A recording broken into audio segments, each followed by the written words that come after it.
What's going on, 3D MJers? This is a special edition of Science and Application with Eric Helms. Say what?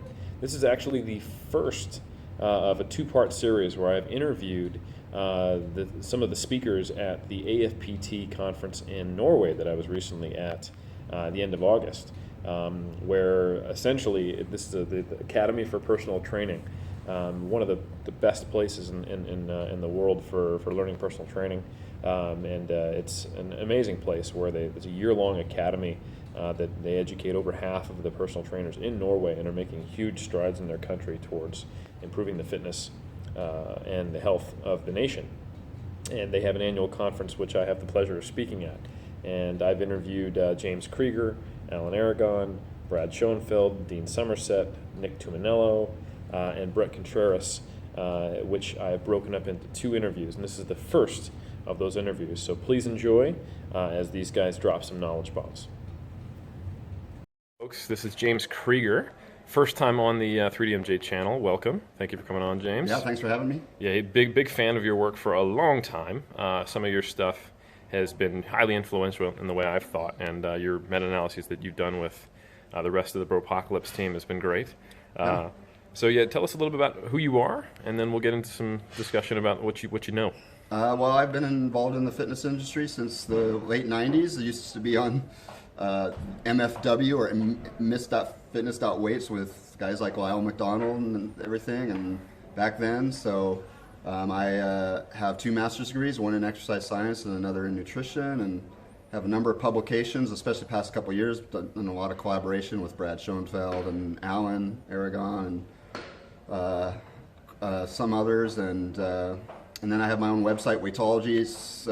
Haven't updated in a while, but I'm looking to kind of get it going again and revamp the site and put some new cool stuff on there. So awesome, yeah. Cool. So I think, at least for me, some of the most intriguing stuff you've done is talking about some of the, I guess, the less well-known but extremely important actions of insulin. Yeah. And how some of the things that people kind of think automatically about insulin that aren't actually true, or at least maybe only a partial picture of what its actions are. You want to speak to that a little bit? Yeah. So I think the common belief is insulin makes you fat. I mean, and really that's why people get this idea that carbs makes you fat, because carbs raise insulin, and insulin, suppresses lipolysis, or the breakdown of fat into fatty acids, and we also know that when people inject with insulin, a lot of times they gain weight, and so because of those things, people make the connection that, oh, well, obviously if I eat carbs, it's going to make me fat, and especially people that have read Gary Taubes or individuals like that, it sounds very plausible, and so people believe that, but there's so many problems with those lines of thinking. I mean, the biggest thing is, insulin doesn't operate in a vacuum. Right. So there's a lot of different hormones, a lot of other things going on at the same time with insulin. And insulin's not even really the primary regulator of your body fat stores. It's not. I mean, we would consider leptin to be really the primary. Well, really, your brain is your primary regulator. Right.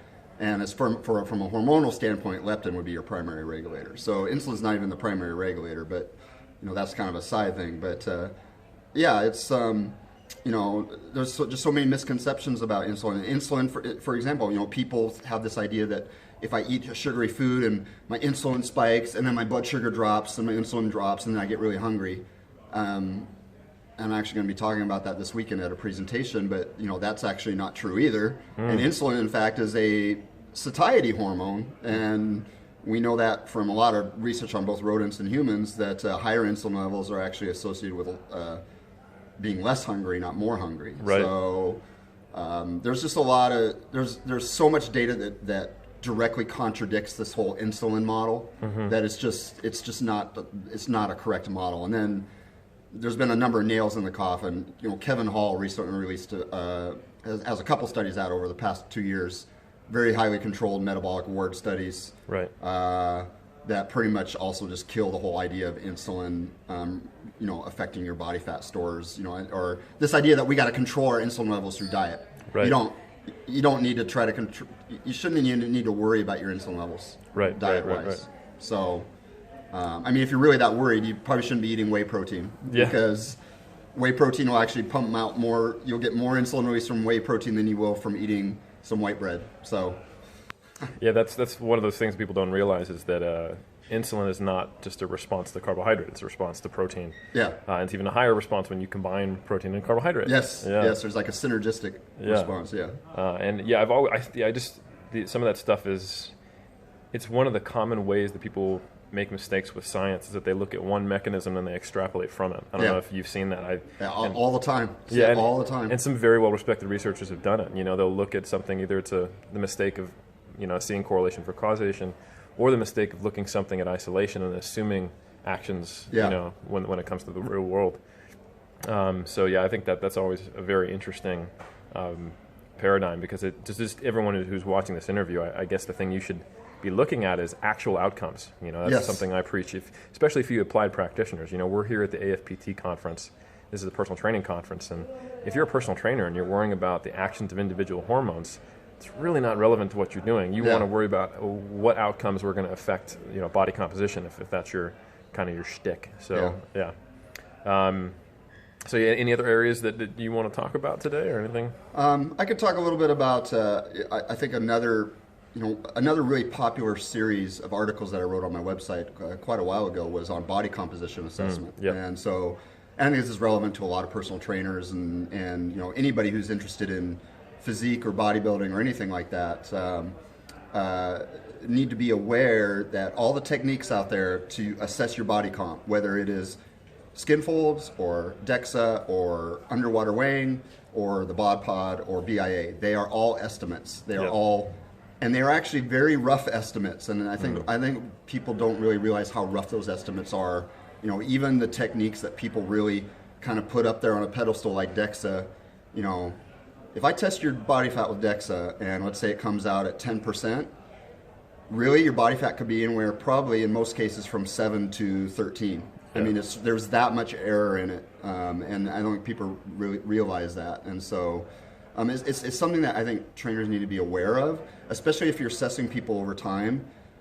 It doesn't make sense, especially, I had a podcast with Juma Iraqi, and he was telling me about somebody that they were having a DEXA scan every 4 weeks. Yeah. And the changes in your body composition are in a 4-week period are actually smaller than the error rate in the machine itself.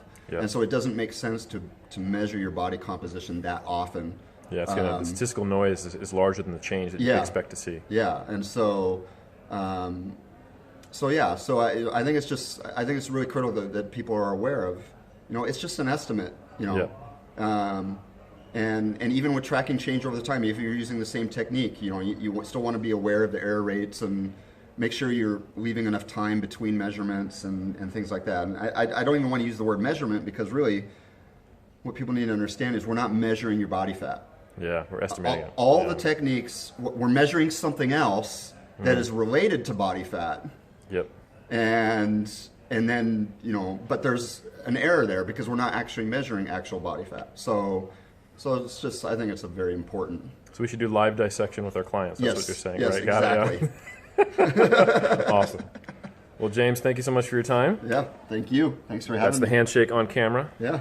And for those of you who want to go to a great conference, you got to check out AFPT next year in Norway. Beautiful country, beautiful city if you're not from there. And if you are from Norway and you're not here, what are you doing? Folks, this is Nick Tumminello. He's actually the NSCA Personal Trainer of the Year, and I had the pleasure of meeting him last year at this conference. We're at AFPT here together, and since I met him, I've become a huge fan of his work. Nick, welcome to the channel. We'll do the on-camera handshake. Appreciate you having me on, man. My pleasure. Nick has got some great philosophies around training. He's a really outside-the-box thinker, and I think where he and I really connect is we try to simplify things. Sure. And I would say one of the big concepts that comes in and out of popularity, and you'll probably agree with this, Nick, is where people should lie on the specificity continuum. In powerlifting, we've seen things shift all the way from the conjugate method now to daily 1RM training, to the ultra specificity. Right. And I think people probably aren't thinking about all of the different caveats around specificity. And I would love just to kind of get your thoughts on that specificity continuum, how it applies to strength athletes, or even more generally. Yeah, I appreciate that. This is actually something I've taken a lot of time to write. I've done some articles for the NSA Personal Trainer Quarterly on this. I have a chapter in my new book about that. Shameless plug. Nice. What's the name of the book, by the way? Building Muscle and Performance. Oh, is the new book. there's going to have to be So a link below. Yeah, so I spent a lot of time thinking about this, discussing it, rethinking about it, rediscussing it, and I think I've got it pretty down here. So I'll share it with you here. So really, all exercise. Let me say this first. All exercises, whether that be a single arm cable press, a bench press, whatever, to me can fall into one of two categories: broad headlines, general or specific. Now, obviously, it depends on what the goal is, makes it specific versus general. But normally, when we talk about specificity, we're normally talking about performance, right? Yeah. We normally, when that word functional gets thrown around, we're normally talking about performance. So let's keep it in that regard. So when we look at, we understand specificity. For example, if you're in a rotary sport, whether it be throwing, punching, racket, golf club, swinging an implement, whatever it is, we know that rotary medicine ball throws have a nice transfer to that, because when you take away the accuracy component of swinging the implement or swinging your fist, the general force generation pattern and neuromuscular coordination pattern of rotation from one side to the other is pretty similar. Yeah. Right. So that's what we call a medicine ball rotary throw, or medicine ball rotary throws would have what I'd say an obvious and direct transfer into the target movement of sport.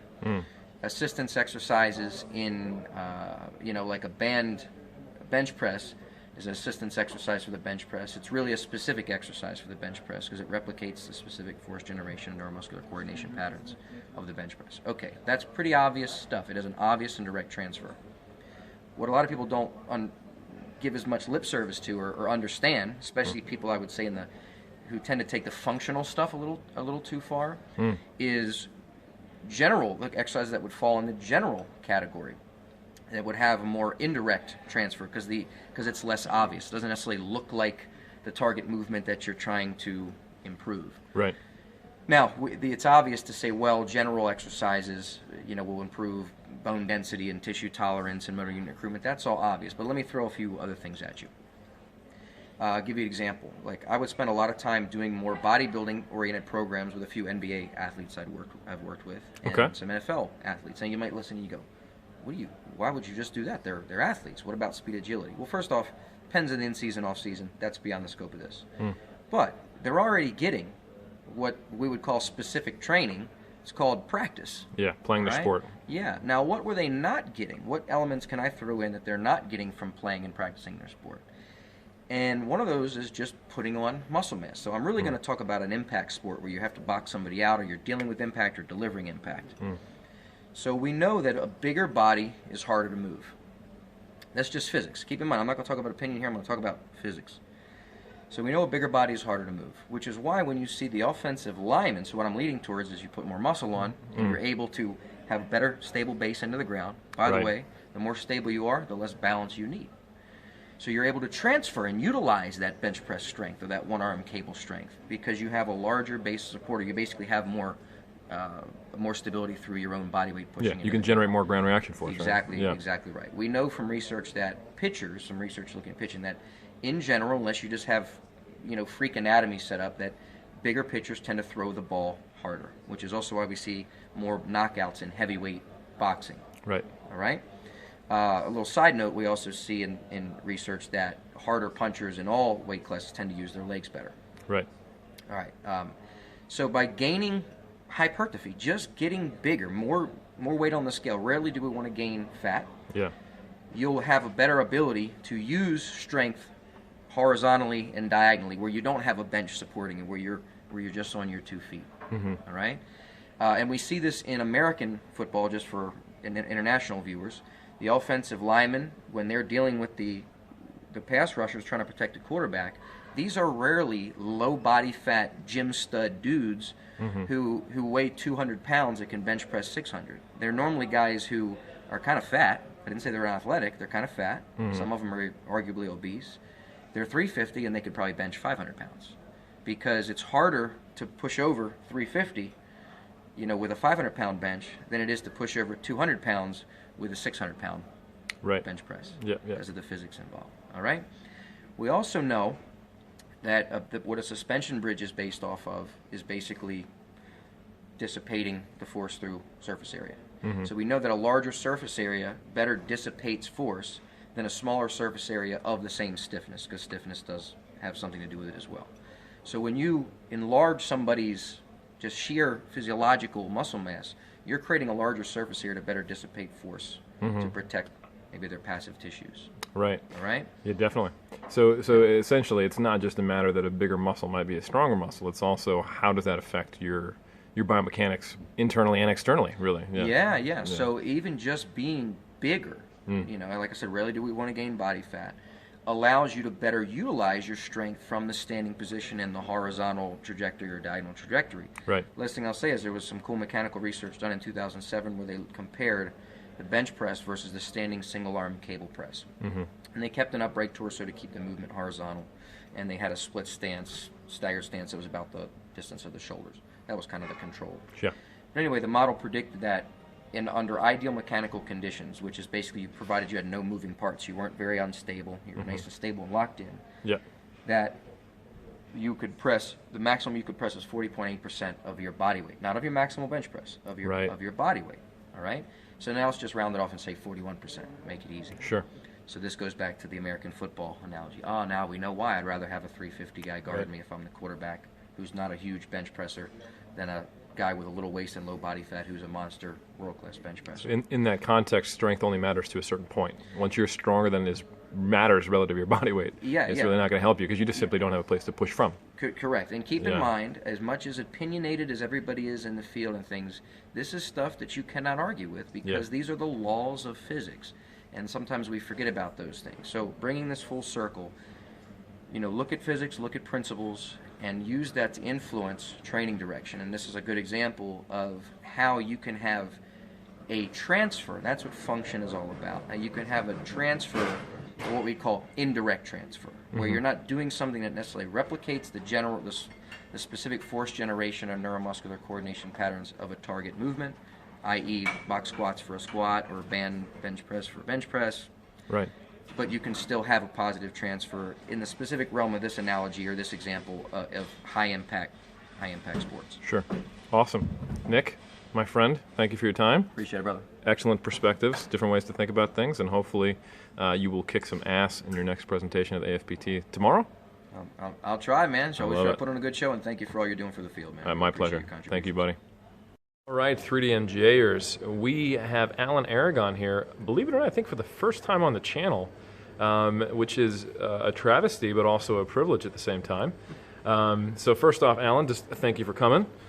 Thank you for having me, Eric. My pleasure. You pulled me out of a hole, so to speak. I did. And I'm ready to rock. Yeah, we are post-conference, and you can expect that post-conference has its duties, and we're here. We're doing it for you. So Alan, very briefly, for anyone who's been living under a rock, and shame on you if you don't know who he is, but we're still going to make an exception for you. Can you briefly tell us who you are and what you're about?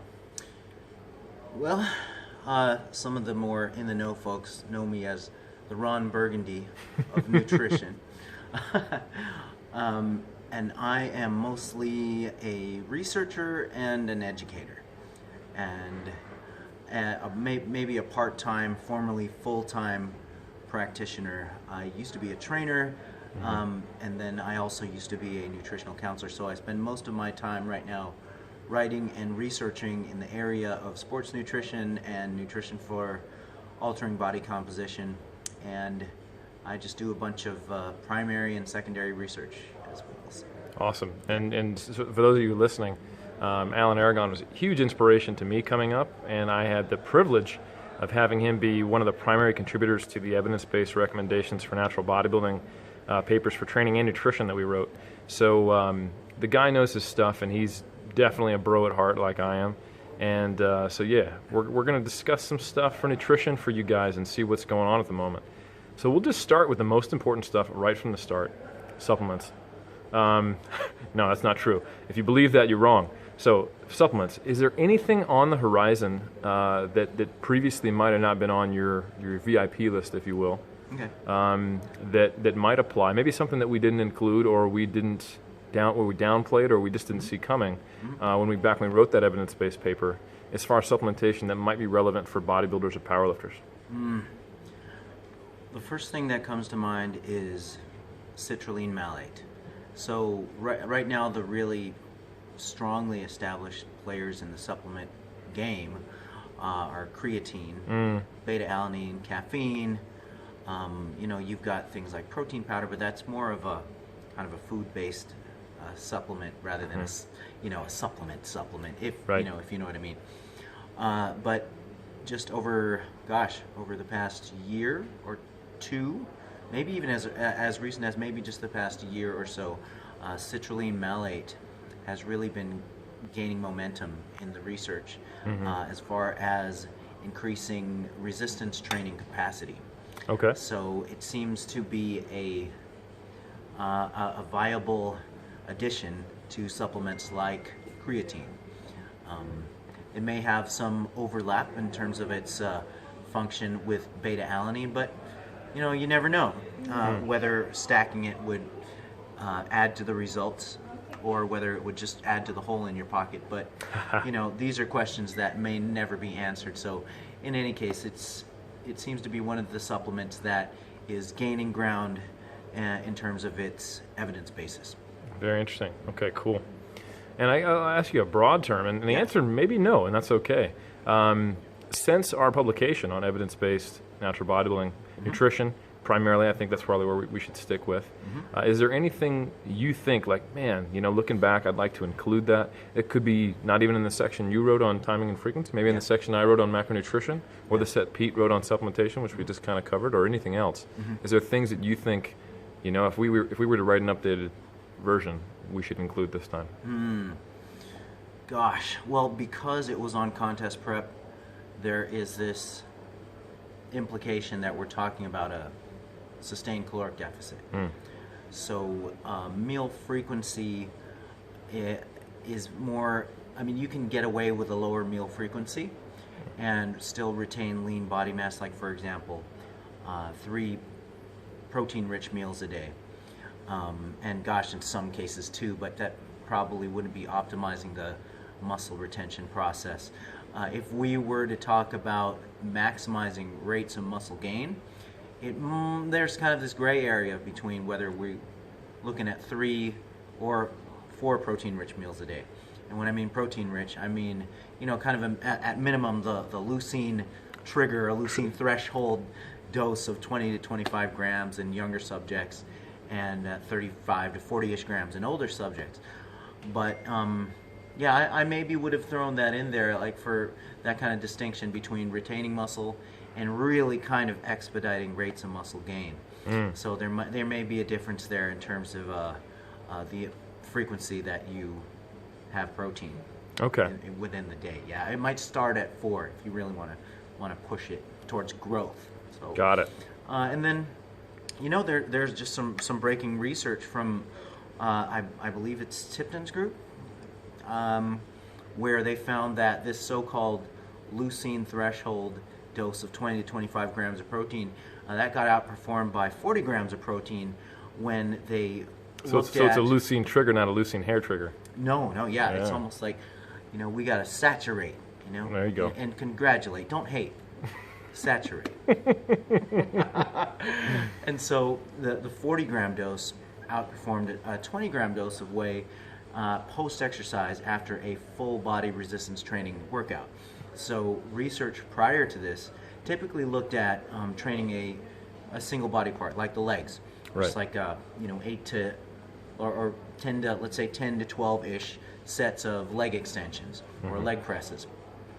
Whereas this particular study looked at upper body and lower body, and then you test the muscle protein synthetic response of 20 versus 40 grams, and lo and behold, 40 grams beat out 20 grams, and this is in younger subjects where research previous to this saw a plateau of 20 to 25 grams of protein. But some of this is neither here or there for certain bros who will just be slamming 50 grams of protein at a time no matter what. But for some people who aren't aware of that, and folks who are stuck on the idea that it's 20 or 25 or 30 grams of protein, that's that plateau, you might as well just stop there and wait till 3.5 hours later for your next thing. Then, well, we just saw 40 grams outperform 20 grams when the training volume was significantly higher and across more muscle groups than previous research.